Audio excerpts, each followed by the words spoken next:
In the morning when I rise, give me Jesus. Good morning. So are you sold out to Jesus? Do you believe on Him with everything you've got? Has the love of God crashed in on you, written the love on your heart so that you can never be the same again? If so, then rest assured you will never stand in judgment before God and give an answer for everything you've ever said and everything you've ever done.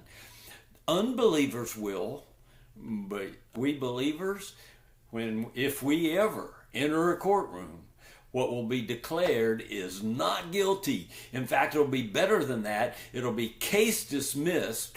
There's no evidence because God said, I will wipe out all of their sin and I will remember their sin no more. Folks, that's the gospel. That's the truth of what Jesus did for us on the cross because of the love that God has for us.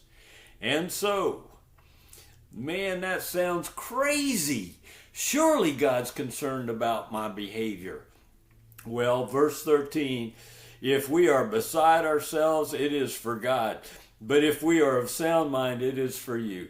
I am speaking the truth, and I'm trying to sound as clear as I can, but I get it that it sounds crazy, but that's the Word of God. God says, my ways are not your ways, and so if it sounds crazy, that's because it's coming from God. Look at verse 14. For the love of Christ compels us, having concluded this, that one died for all, and therefore all have died. And He died for all, so that they who live might no longer live for themselves, but for Him who died and rose again on their behalf. Folks, it's the love of God that drives us. It's the love of God that is the foundation of our life if we've experienced His love.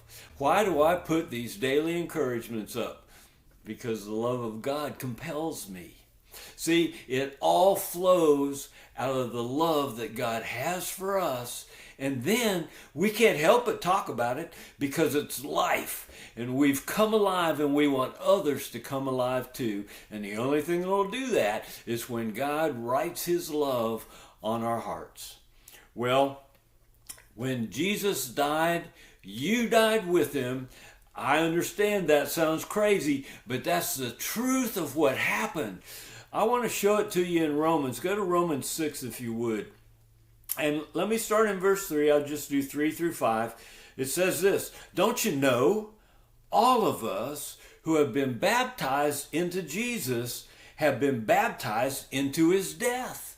We died with Jesus on the cross. Therefore, we have been buried with Him through baptism into death, so that as Christ was raised from the dead through the glory of the Father, so we too might walk in a newness of life. If we have become united with Him in the likeness of His death, certainly we shall also be in the likeness of His resurrection. And so, when He died, all died. And so see yourself as dead. Because if the old man is dead, then the new man can raise up with Jesus in resurrection and live, now not for ourselves, live as the vessel that this treasure, the love of God, can flow through for the sake of others. Folks, that's the gospel. That's real Christianity. It's the love of God that compels us. It compels us to clean up our act. We do it automatically because the love of God is flowing through us. And it's what compels us to share with others the truth of the gospel. Behold His love for you today. And we'll get together tomorrow and talk about how your spirit man has come alive and you've got eyes to see in the spirit realm. Can't wait to be with you tomorrow. God bless you. Experiencing God's love for you today. Give me Jesus. Give me Jesus.